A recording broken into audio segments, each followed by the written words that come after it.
What are we doing here? And where are we gonna go? It's like we just woke up one morning and then it's welcome to the show. Don't ask any questions, just go with the flow. Make as much money as you can and try your best not to get broke.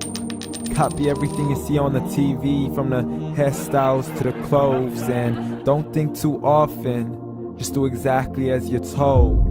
And if you ever get confused, then just turn towards the alcohol. You'll still hear your thoughts, then just turn up the radio as you learn to live a lifestyle of drugs, sex, and rock and roll. But in all honesty, I just need to know, is there more to the cycle than growing and getting old? Living and dying just to leave behind a happy home and a whole lot of property that somebody else is going to own. I just really need to know before the casket's closed, 'cause I'm not willing to gamble with my soul, nor am I ready to take any chances. These are just simple life questions and I'm just searching for some answers. Like, what are we doing here? And what is our purpose? How did we get here, and who made us so perfect? And what happens once we go, or is this world all really worth it? Questions we don't answer because apparently we don't really have to. There's no purpose to this life and our existence is merely natural. Then in that case, please let me ask you, did you create yourself, or was it somebody else who had fashioned you? 'Cause you're a being that's impeccable, faultless and unparalleled. You're a product of supreme intelligence and I'm merely being rational. For there isn't a camera on this earth that can come close to the human eye, nor a computer that can compete alongside the human mind. And if the whole world was to come together, we wouldn't be able to create a single fly. So many signs, yet we still deny. As science tries to justify that all this could come from none, when it's a simple sum. 0 plus 0 plus 0 cannot possibly ever give you 1. So from where did all this order come?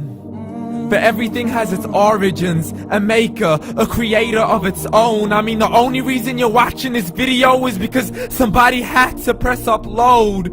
So we can believe in the Big Bang, but I'd rather believe in He who caused it to explode. Allah, the creator of everything along with every single soul. The ever-living, the master, the only one who is in control. Unlike his creation, beyond our imagination. And no, he's not a man, nor does he have any partners in association. He's on his own. And no, he did not ever leave us alone.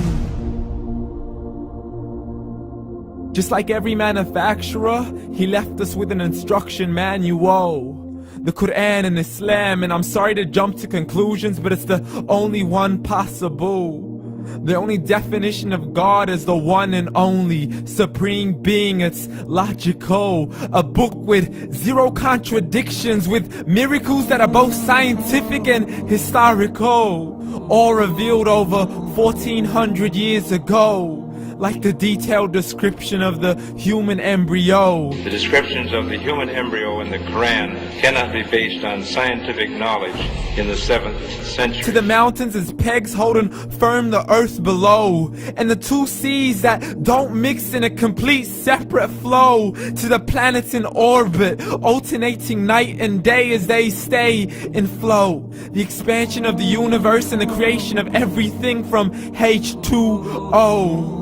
To the stories of the past and the preservation of Pharaoh. To identifying the lowest point in the land where Persia defeated Rome. The gushing fluid that created man in the glands between the ribs and the backbone. And not a word has changed, it's still the same. So please explain how all this was known over 1400 years ago. To a man who couldn't read or write as he would recite whatever the angels spoke. And if you still don't believe, please try to come up with something that's even close. But you can't, so we took God as a mockery and his messengers as a joke. Muhammad could not read or write. How somebody who can't read or write gonna start a religion? Dismissed his scriptures as legends and tales of the ancient folk, as we live life according to our whims, desires, and hopes. saying this life is the only home we will ever know. We will live then die, then simply turn to bones. YOLO! Correction, after the grass dies, the rain arrives and it regrows, and Allah promises to do the same thing to your very soul and bring you back from your very fingertips to your toes, as the all-seeing supreme being watches us so close, and we are surely being tested in our wealth, our health, and our self, and everything that we've been blessed with. So believe, for we will surely be resurrected and be brought back to our Lord and account for every single deed, as He hands us our books and orders us to read. From the bad to the good and everything in between. You yourself are sufficient for your own accountability, so don't be mad at me. You are the one who thought He wouldn't come back to me. I gave you a whole life long to search after me, but you were busy in all that which was temporary. So read, and glad tidings to all those who believed. And if you disbelieve, read. And don't let that day be the first day you find out what your life really means. Read.